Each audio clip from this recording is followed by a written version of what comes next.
And yeah, this black suit. 5 out of 5. That whole arc was just great. It was a complete trilogy with the Death, World Without, and Return. And supposedly there's Superman Doomsday, the sequel to it, but I never read it. I have to pick it up. This is getting away from DC a bit, but it is one of my favorite movies.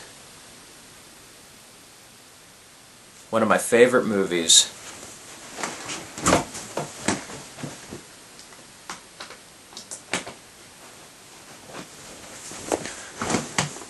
It's one of my favorite movies with Brandon Lee, and this is just 5 out of 5. I would rate it 10 out of 5, but it'd break the bar. I mean, 10 out of 10, just everything. And it's a great story about death, and it's kind of sad circumstances that just in a bar wrote it under, given what he had to go through in life. But it's just a touching story and just universal. It's a timeless story, really. And this is really a story about death and how to cope with it and the theme of death. And that is The Crow. And given what happened with the movie, it was just like, wow. That character, pain and fear. And it's in black and white, of course, but it just adds to it. And I love the movie. I don't want them rebooting it at all. They're out of their mind if they reboot it. And then, I'm glad that project failed. Bradley Cooper's no Brandon Lee. If they're going to reboot it, don't even do the same character. He freaking owned that. That's his baby there. Unless, like, Alex Proyas isn't directed again. I wouldn't do a reboot. If you're going to do a reboot, at least do it exactly the same. Wouldn't be as good as the movie Crow, because the stuff they changed actually kind of made it better, in my opinion, in some parts. But yeah, I guess kill on the side of the road and have it black and white like this, kind of like a Sin City-esque movie. I think it would really work. It really would, and it's just... And just look at that. That's just... It is good. It's better than good. It's great. It's superb. My all-time favorite, actually. Another story, and this is going to sound odd. I know I'm in the minority here a bit. But, I was going to read Watchmen, the graphic novel, before seeing the movie, but then I decided to see the movie. And you know what? I actually enjoyed the movie a lot. The thought needed to be longer, and I even enjoyed the director's cut even better than that. And the ultimate cut, of course. I never bought it, though, with Tales of the Black Freighter, but I have the director's cut. The only thing about the director's cut, it's great, the adding Hollis Mason in there and stuff, but it just affected the pacing just slightly a little towards the end, because when the theatrical cut came out, you found out who the bad guy was and everything, the pacing just went boom, boom, boom, boom, boom, the action just went straight to the end.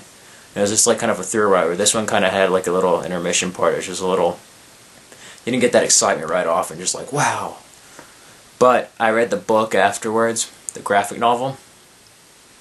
And yes, the graphic novel is better. But unlike most movies where I just hate the movie after reading the source material, I actually had more respect for the movie after reading the source material on the stuff they did get right and they did put into a movie. And I'm in the minority here, but I actually like the Dr. Manhattan bomb ending better than the squid.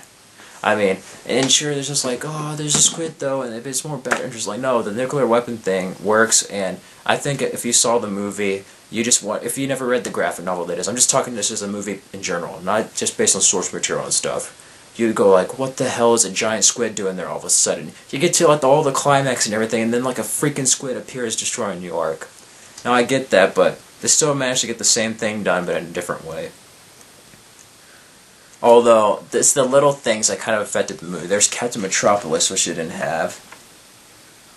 All the other stuff. And they did kind of have some stuff in the director's cut. They didn't mention about Dr. Manhattan making Rorschach's mask either. And I actually like how he got the password into Ozymandias for Ramses II. That was pretty cool in the graphic novel. I kind of wish they had that in the movie, because then you would have saw how Night Owl was intelligent and could like think through stuff, almost like kind of like a Batman figure. Where in the movie he was like that, and of course he was distracted by Hollis Mason's death and everything. It's just that it's just like, don't hurt her and all this stuff, and kind of like a Boy Scout type thing. And it's almost like that part in the movie where he's like, don't hurt her, and about Silk Spectre and Ozymandias is like, Dan, grow up. That type of thing. I just kind of wish they had it. But Rorschach, oh, it was perfect. And they kind of said it with other people's lines, almost like they did with Lord of the Rings, how they did the book lines to some other characters in the movie.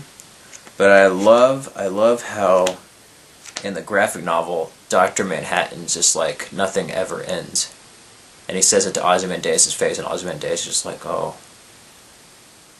It's like he might not have won, you know?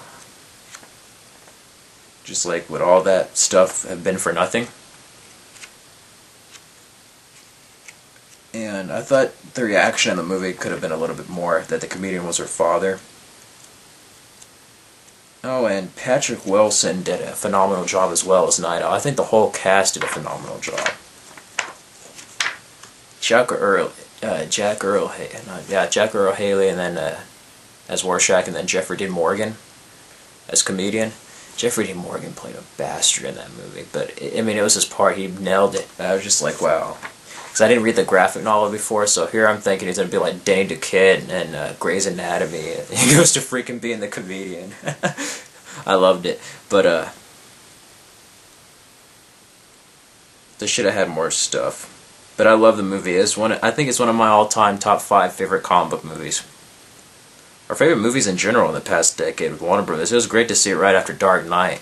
Because I had a little hiatus there. I saw that, then Punisher Warzone, which Punisher Warzone wasn't the best.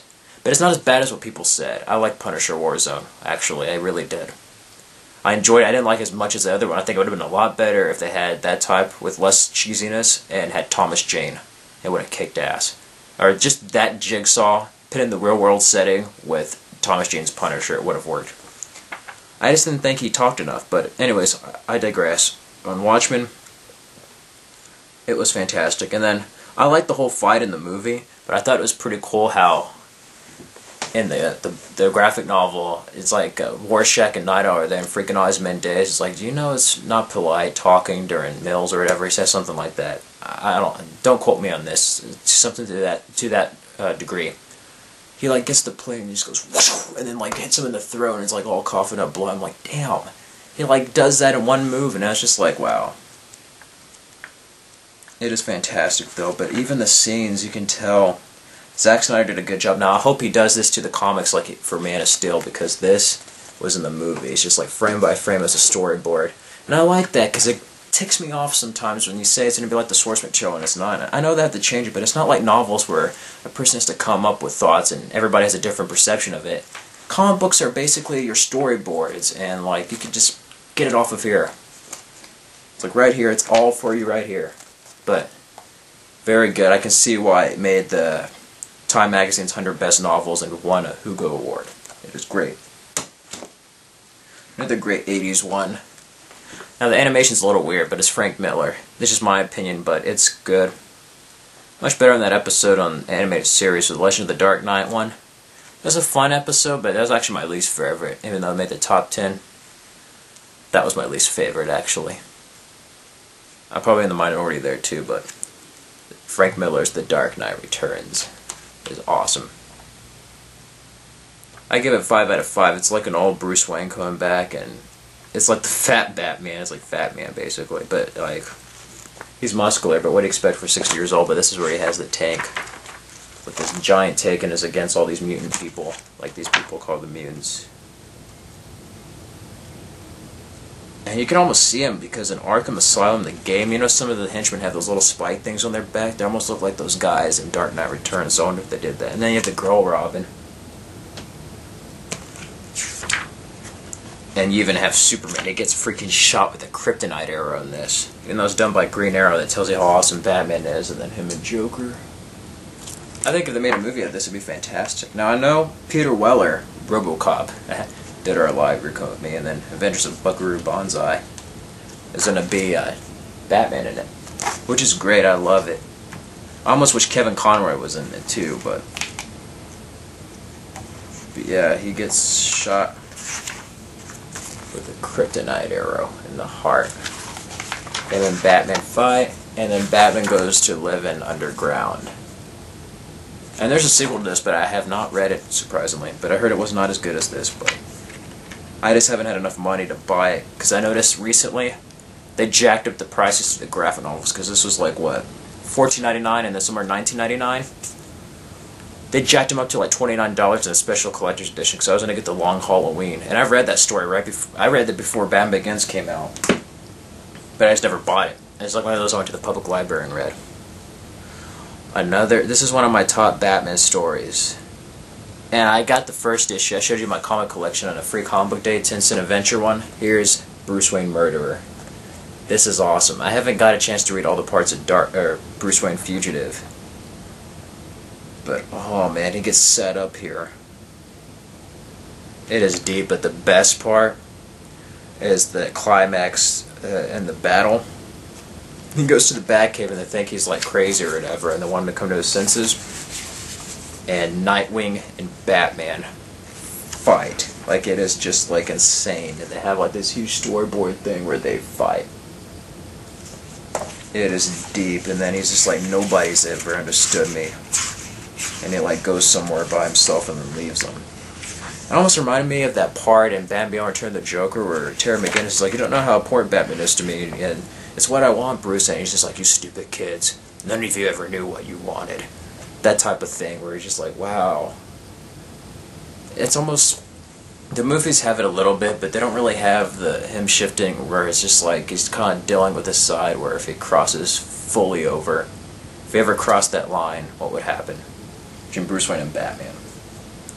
Now, a Frank Miller story that's really good, that Batman Begins was based off of an event that had an animated series, was Batman Year One. I have the original issues to it, but this one they redid and re-glossed it, and the animation's a bit more better, so to speak. Yeah, have Batman there. And with his little glider. It is great. 5 out of 5 on this one too, and it includes original artwork. This was on the cover of the DVD for the new movie, actually. And I love it because this is where Batman Begins, and I totally went crazy when Batman Begins came out. It said, somebody's threatening to poison Gotham's reservoir, and even though Scarecrow did it in the other one, like the animated series, this one says, calls himself the Joker. I got a friend coming who might be able to help. Should be here any minute. It's almost like where Batman Begins in it with the card, and I was just like, oh, it's like a throwback to Year One. Yeah, I was pumped up with the ending of that movie. I like almost cried on that movie. That's how awesome it was. You don't understand, being a Batman fan after Batman and Robin, it wasn't like Spider-Man had this hiatus and there's merchandise. Like, there is nothing Batman oriented for 8 years. Like, nothing. And I was like a fan before he was even popular. They were like, Batman's gay, he's with the stupid 60s show. Well, there's Batman Begins, it's like, Batman's gay, and then what do you know, everybody loves Batman after Dark Knight came out. Then we have ourselves here Alan Moore's The Killing Joke. 5 out of 5. Tim Burton loved it. I wish they did a movie out of this. They kind of did, Under the Red Hood and flashbacks, but oh my gosh. And it's like the different origins Heath Ledger's talking about in Dark Knight. It is deep. Actually, here's an idea of mine. I wouldn't mind doing a series, or I think there should be a series like it, but I wouldn't mind producing it one day. Having like a cartoon series, like from the people who did the animated series, or like the PG-13 Warner Brothers premiere movies. Have it like that, but rated R, or TVMA, TV14 to TVMA, and have a series on HBO of like different cartoon episodes that are based off of different stories, or different graphic novels of Batman. It can be like a Sin City thing, call it Gotham, it could be like different short stories and stuff like that, Tales from the Crypt type thing. And this could be like a premiere episode, you have like The Killing Joke as an episode. I think that would totally rock. It'd be like what Spawn the series was in the late 90s on HBO. But a 5 out of 5 there.